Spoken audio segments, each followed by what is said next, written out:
The Republican Party would be really smart to start trying to absorb as much of the Tea Party movement as possible. Because this is the future of our country. The Tea Party movement is the future of politics. The Tea Party movement is a revelatory moment for us. It really puts in stark relief where the American people are, how they feel, and what they feel. And I think it's important for our party to appreciate and understand this so that we can move towards it, embrace it, and then move into the future. That's the chairman of the Republican National Committee, and before him, the Fox News commentator they now say is the de facto leader of the Tea Party movement, arguing that the Republican Party's path back to power is that movement. That's the rhetoric.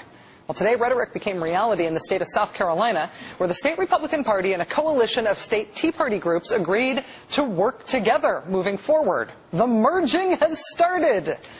And the effort by the Republican Party to adopt and absorb what sells itself as a grassroots conservative movement this time around is way different from what went on the last time there was an energizing grassroots movement from the right. Then it was the Ron Paul revolution.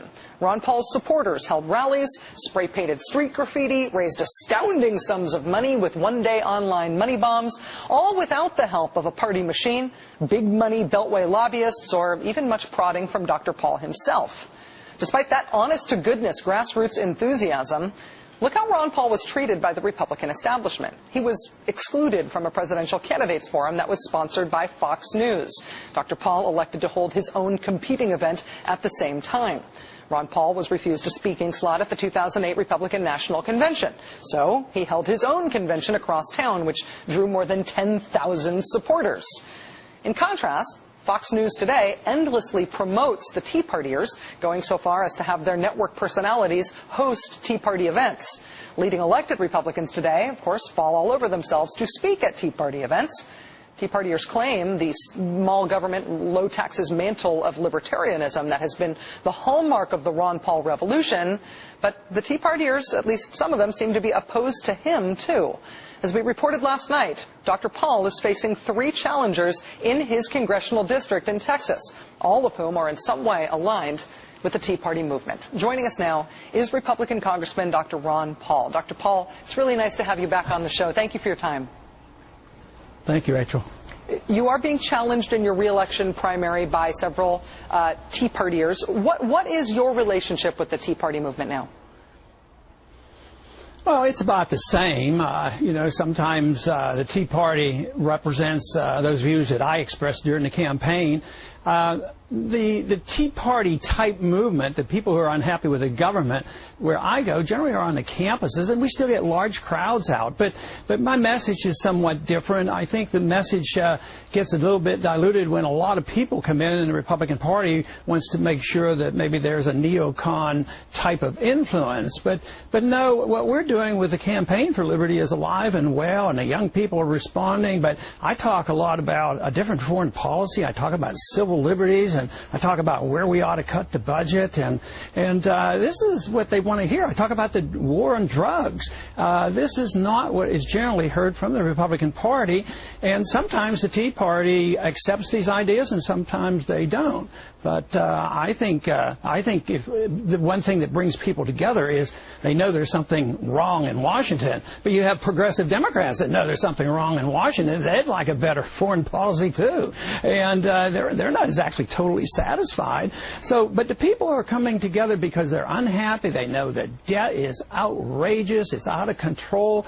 Countries are going bankrupt. California's bankrupt. Our country really is bankrupt, and that's what they're unhappy about. And it's out of control government. And I think I have been much more precise in what we should do in changing foreign policy, caring about civil liberties, and being truly fiscal conservatives. And believe it or not, I do have quite a few Democrats who are willing to agree with these basic principles in general, even the balanced budget issue. I mean, there are Democrats that actually have joined with me in saying, you're right.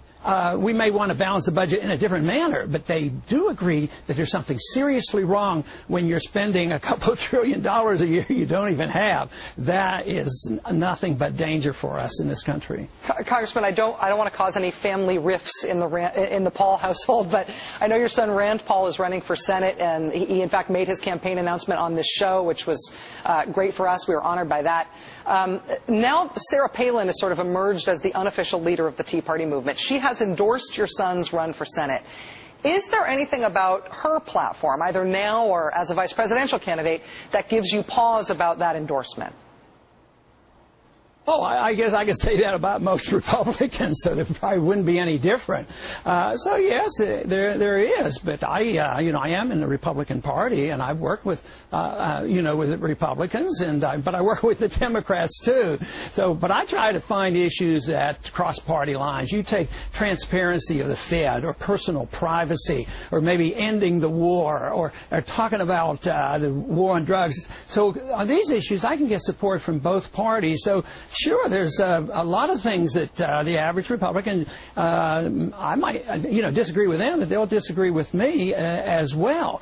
But I think what was really happening in the presidential campaign was their surprise to find out, as a matter of fact, to my surprise too, that there were a lot of people out there that really cared about it and considered themselves even conservatives, not only libertarians, but conservatives, constitutionalists, that wanted somebody to talk about these issues. And I think it will continue. But to say that, oh yeah, that's what the whole Tea Party movement's all about, and that's all they're going to talk about, I think I'd be naive to believe that's going to happen, because everybody likes to join what looks like a popular movement, and then they want to come in and influence that movement. But I think that happens to the Republican Party and the Democrat Party. For instance, I think the neocon issues on foreign policy is not exactly dead these days. There's an influence, and progressive Democrats aren't all that happy with the foreign policy where the war keeps expanding, and more troops in Afghanistan, bombing Yemen and bombing Pakistan, and thinking about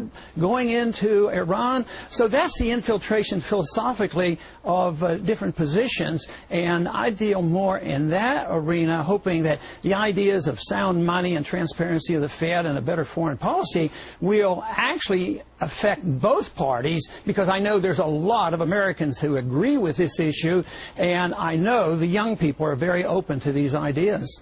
Republican Congressman Ron Paul, who for a long time now has represented a movement that I think really does cross some partisan lines and upset things in a small c conservative way.